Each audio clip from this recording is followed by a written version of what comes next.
Hai, 여러분 안녕하세요. Sesuai judul, hari ini kita akan melakukan percobaan asam dan basa. Tujuan percobaan ini adalah untuk mengidentifikasi sifat asam dan basa dari berbagai larutan yang sering kita temui dalam kehidupan sehari-hari dengan menggunakan indikator buatan dan juga alami. Sisanya kalian bisa baca sendiri ya. Nah, dapat kita ketahui bahwa asam dan basa merupakan dua kelompok zat yang memiliki sifat yang berlawanan. Sifat asam dan basa dapat diamati melalui perubahan warna indikator seperti kertas lakmus, fenolstalin, atau bahan alami lainnya.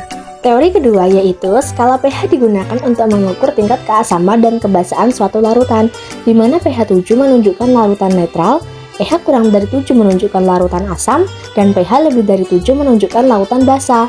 Sedangkan garam merupakan senyawa ionik yang terbentuk ketika asam dan basa saling menetralkan.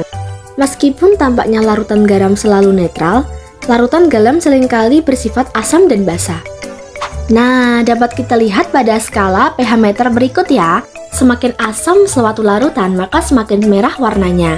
Sedangkan semakin basa lautan, semakin biru warnanya.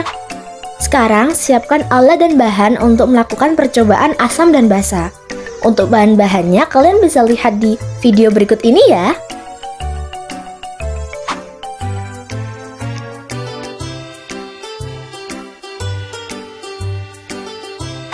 Oh, ternyata percobaan pertama adalah menggunakan kertas lakmus nih guys.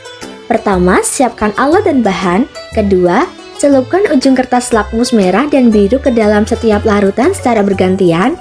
Ketiga, perhatikan perubahan warna pada kertas lakmus, catat hasilnya. Dan yang keempat, tentukan sifat larutan asam, basa, atau netral. Nah, kalian bisa amati perubahan warna pada kertas lakmus di gambar ini ya Yorobun. Sekarang kita akan melakukan percobaan dengan menggunakan bahan alami. Pertama-tama, siapkan alat dan bahan.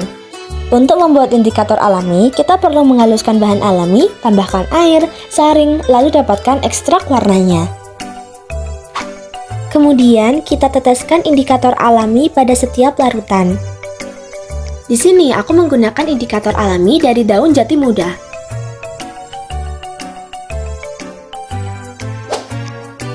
Jangan lupa diaduk ya semuanya. Oh ya, pastikan setiap alat pengaduk harus steril ya, agar komponen satu dan komponen lainnya tidak saling bercampur. Paling tidak kamu harus mencucinya sebelum mengaduk komponen lainnya.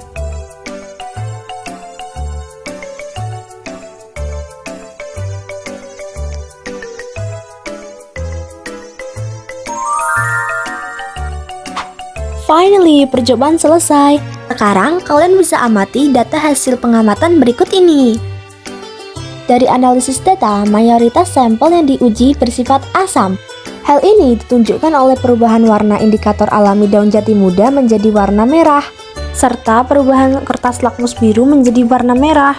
Kertas lakmus baik merah atau biru memberikan hasil konsisten dengan indikator alami, yaitu kebanyakan berwarna merah. Lalu, hanya sedikit sampel yang menunjukkan sifat basa atau netral. Ini terlihat dari perubahan warna kertas lakmus biru menjadi biru tua atau bahkan biru. Wah, nggak nyangka ya udah sampai ke penghujung acara. Jadi, kesimpulan yang didapatkan bahwa indikator alami seperti daun jati muda dapat menjadi alternatif yang efektif untuk mengidentifikasi sifat asam suatu larutan. Namun, perlu dilakukan penelitian lebih lanjut untuk memvalidasi hasil ini dan mengembangkan metode yang lebih akurat dalam mengidentifikasi sifat asam dan basa suatu larutan. Refleksi. Melalui penelitian ini, saya berhasil mengidentifikasi sifat asam dan basa melalui berbagai macam sampel menggunakan indikator alami daun jati dan juga kertas lakmus. Hasil penelitian menunjukkan bahwa sebagian besar sampel menunjukkan sifat basa, sesuai dengan teorema asam dan basa. Namun, ada beberapa sampel yang memberikan hasil yang sedikit berbeda antara dua indikator. Perbedaan ini mungkin disebabkan oleh faktor seperti konsentrasi zat, warna dalam indikator alami, atau sensitivitas indikator terhadap jenis asam basa tertentu.